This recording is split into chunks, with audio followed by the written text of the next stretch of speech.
informasional dan memutuskan decisional. Halo semuanya, perkenalkan nama saya Morale Binatianjabi dengan NIM H1E023028. Sebelumnya sudah dijelaskan oleh rekan saya tentang apa manajemen, apa itu manajer. Nah, sekarang kita masuk pada fungsi manajemen. Fungsi manajemen itu ada 4. Yang pertama ada perencanaan atau planning. Tahap perencanaan ini merupakan tahap awal yang cukup krusial untuk perjalanan bisnis ke depannya. Pada tahap ini, seorang manajer harus menentukan tujuan jangka panjang maupun jangka pendek yang ingin dicapai oleh perusahaan tersebut.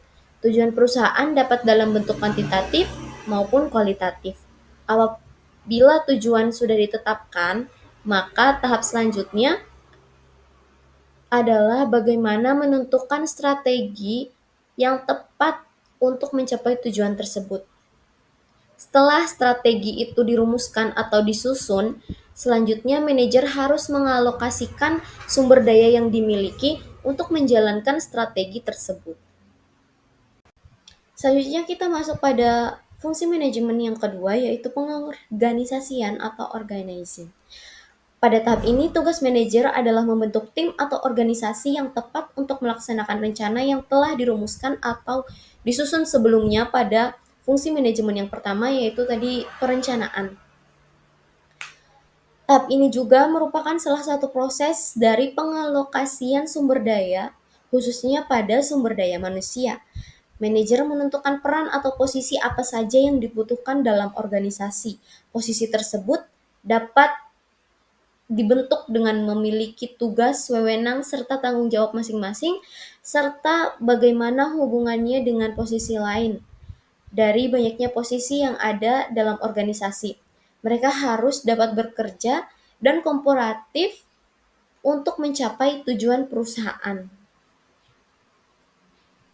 Nah teman-teman, setelah kita membahas fungsi manajemen yang pertama dan yang kedua, sekarang kita masuklah pada fungsi manajemen yang ketiga. Pengarahan atau leading.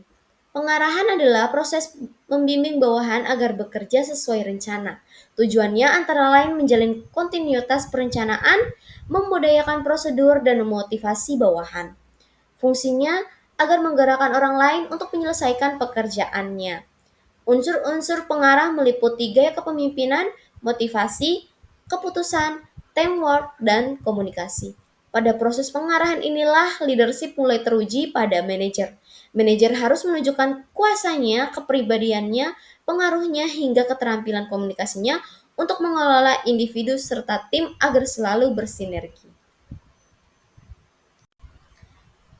Nah, teman-teman, kita sekarang masuk pada fungsi manajemen yang terakhir atau yang keempat, yaitu pengawasan atau controlling. Tahap pengawasan ini adalah tahap di mana manajer mulai mengevaluasi bagaimana kinerja tim dalam mencapai tujuan serta target yang telah ditentukan di awal.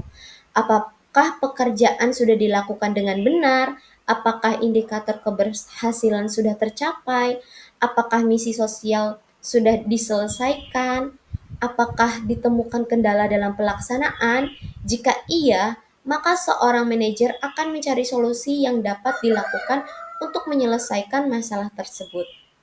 Seorang manajer dapat mengevaluasi kinerja baik dalam tingkat individu, tim, maupun organisasi secara keseluruhan dengan standar tolak ukur performa tertentu.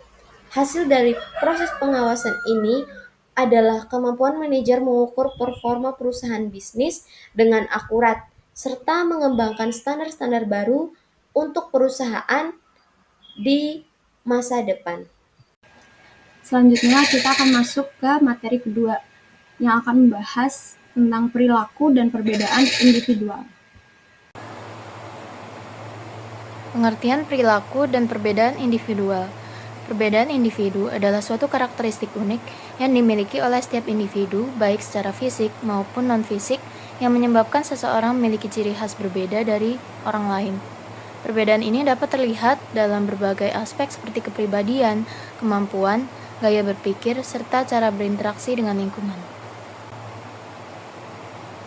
Faktor yang mengaruhi perbedaan individu. Yang pertama ada faktor keturunan atau hereditas, yaitu sifat-sifat bawaan dari orang tua yang mengaruhi fisik, kecerdasan, dan kepribadian seseorang. Kemudian yang kedua ada faktor lingkungan yang terdiri dari lingkungan statis, yaitu keadaan tempat tinggal, iklim, dan geografi, serta lingkungan dinamis, yaitu pengaruh sosial, interaksi dengan orang lain, dan pengalaman hidup. Kemudian yang ketiga ada status sosial, yaitu termasuk kondisi ekonomi, pendidikan, dan kedudukan seseorang dalam masyarakat dapat membentuk karakter serta pola pikir individu. Kemudian ada pola asuh orang tua, yaitu cara orang tua mendidik dan membesarkan anak sangat berpengaruh terhadap pembentukan perilaku dan nilai-nilai yang dianut. Kemudian ada budaya norma, adat istiadat, dan kebiasaan suatu masyarakat yang membentuk pola perilaku individu. Yang terakhir ada urutan kelahiran, yaitu posisi seorang anak dalam keluarga, yaitu seperti anak sulung, tengah, atau bungsu, dapat mempengaruhi kepribadian dan cara berpikirnya. Dasar-dasar perilaku individual. Perilaku individu dipengaruhi oleh berbagai faktor yang mempengaruhi cara berpikir, bertindak, dan berinteraksi.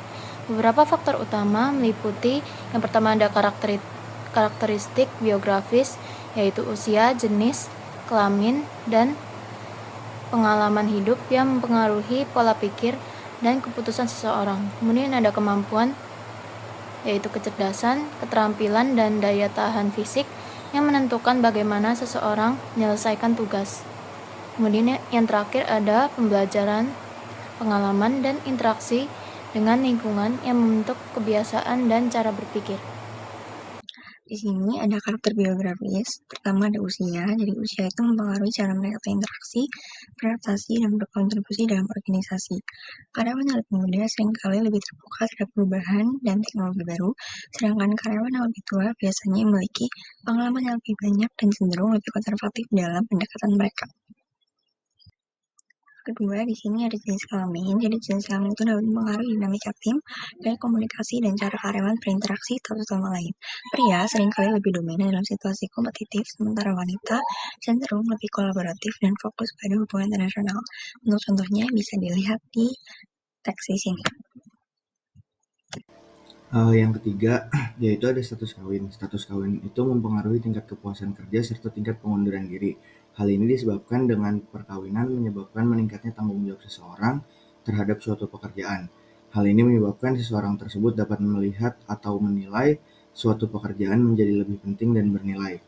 Namun, di balik hal tersebut, masih terdapat kurangnya data terkait pengaruh status perkawinan terhadap produktivitas serta tanggung jawab seseorang terhadap pekerjaannya. Hal ini didasari pada suatu riset konsisten yang mengatakan bahwa karyawan yang sudah menikah dinilai lebih stabil dari segi kepuasan kerja dibandingkan dengan rekan kerjanya yang belum menikah. Yang keempat yaitu ada masa kerja. Masa kerja dinilai memiliki pengaruh yang tidak terlalu signifikan terhadap produktivitas. Hal ini didasari oleh pengakuan dari para ahli yang mengatakan kurangnya indikasi bahwa pekerja dengan masa kerja lebih lama akan lebih produktif. Namun hal tersebut juga mengindikasikan bahwa pekerja dengan masa kerja yang lebih lama dinilai lebih loyal terhadap suatu organisasi dan memiliki kemungkinan yang kecil untuk keluar dari organisasi tersebut. Hal ini juga berhubungan dengan kepuasan kerja di mana para ahli menilai bahwa orang dengan masa kerja yang lebih lama memiliki kepuasan kerja terhadap suatu organisasi yang cukup baik sehingga memiliki alasan yang cukup untuk mempertahankan dirinya pada suatu organisasi tersebut. Oke, di sini saya akan jelaskan kemampuan intelektual dan fisik. Untuk kemampuan intelektual, yaitu kemampuan yang diperlukan untuk melaksanakan berbagai aktivitas mental seperti berpikir, menalar, dan memecahkan masalah. Untuk dimensi-dimensi dari kemampuan intelektual, yaitu number aptitude atau kemampuan yang berhubungan dengan angka, verbal conversation atau kemampuan atau pemahaman verbal, lalu ada perceptual speed, kecepatan pemaknaan, inductive reasoning atau penalaran induktif, deductive reasoning, penalaran deduktif, lalu ada spatial vision atau daya ruang. Lalu yang selanjutnya di dalam kemampuan intelektual ada kecerdasan intelektual yang dapat dibagi menjadi beberapa subbagian. Ada kognitif atau bakat yang diukur oleh tes IQ, ada sosial, Kemampuan yang berhubungan dengan orang lain secara efektif, ada emosi, kemampuan untuk mengidentifikasi, memahami, dan mengelola emosi. Lalu ada budaya, yaitu kesadaran akan keberagaman budaya dan kemampuan untuk menjalankan fungsi lintas budaya. Lalu selanjutnya ada kemampuan fisik. Nah, kemampuan fisik itu merupakan kemampuan yang menuntut stamina, keterampilan, kekuatan, dan karakteristik yang serupa. Nah, biasanya itu dalam kehidupan sehari itu terdapat syarat tertentu dalam suatu pekerjaan karena itu sudah terdapat kesesuaian kemampuan dari pekerjaan tersebut. Nah, selanjutnya adalah persepsi dan pengambilan keputusan individu dalam organisasi. Persepsi itu sendiri adalah proses seseorang dalam mengorganisasi dan menginterpretasikan kesan untuk memahami lingkungannya. Namun, persepsi sendiri bisa berbeda dari kenyataan objektifnya, karena perilaku seseorang itu dapat dipengaruhi oleh persepsi mereka terhadap realitas. Maka, persepsi itu penting dalam perilaku organisasi. Beberapa faktor yang dapat mempengaruhi persepsi diantaranya yaitu yang pertama adalah pelaku persepsi. Hal ini itu dapat dipengaruhi oleh sikap, pengalaman, harapan, dan motif individu. Maksudnya adalah penafsiran seseorang pada suatu objek yang dilihatnya itu sangat dipengaruhi oleh karakteristik pribadinya sendiri. Di antaranya itu ada sikap, motif, kepentingan atau minat, pengalaman masa lalu, dan harapan. Kebutuhan atau motif yang tidak dipuaskan akan memiliki pengaruh yang kuat pada persepsi mereka. Yang kedua adalah target, di mana gerakan, bunyi, ukuran, dan latar belakang, kedekatan, kemiripan, dan atribut-atribut lain dari target akan membentuk cara kita dalam memandangnya. Misalnya, ada suatu gambar atau lukisan itu dapat dilihat dari berbagai sudut pandang oleh orang yang berbeda. Selain itu, ada objek yang berdekatan akan dipersepsikan secara bersama-sama. Yang ketiga adalah situasi, di mana situasi akan berpengaruh bagi persepsi kita. Misalnya, ada seorang wanita yang berparas lumayan mungkin tidak akan terlihat oleh laki-laki bila ia berada di mall.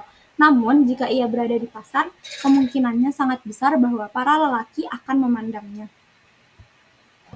Nah, yang selanjutnya adalah persepsi dan pengambilan keputusan individu dalam organisasi.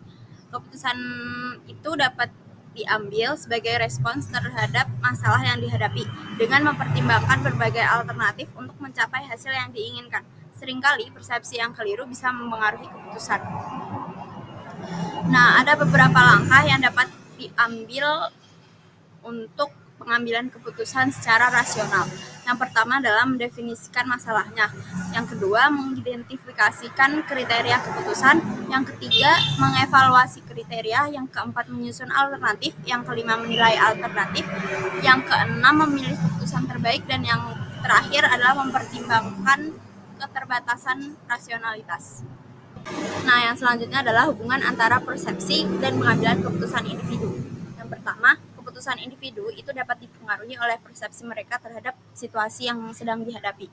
Maksudnya setiap individu itu akan mengambil keputusan ketika ia dihadapkan dua atau beberapa pilihan alternatif. Oleh karena itu, pengambilan keputusan individu itu merupakan bagian penting dari perilaku organisasi. Akan tetapi, cara individu dalam mengambil keputusan dan kualitas pilihannya itu sangat dipengaruhi oleh persepsi mereka sendiri. Yang kedua, persepsi itu dapat menentukan bagaimana seseorang menyaring, menafsirkan, dan mengevaluasi informasi dalam proses pengambilan keputusan. Setiap keputusan itu membutuhkan kita untuk bisa menginterpretasikan dan mengevaluasi informasi yang diterima. Kita itu biasanya menerima data dari berbagai sumber yang perlu kita saring, proses, dan interpretasi. Data mana yang relevan bagi keputusan dan mana yang tidak relevan. Persepsi juga akan menjawab semua pertanyaan itu. Kita juga perlu mengembangkan alternatif-alternatif dan mengevaluasi kekuatan dan kelemahannya. Proses perseptual kita itu akan mempengaruhi hasil akhir dari keputusan. Selama pengambilan keputusan, kesalahan perseptual seringkali muncul sehingga dapat membiaskan analisis dan kesimpulan pengambilan keputusan itu sendiri.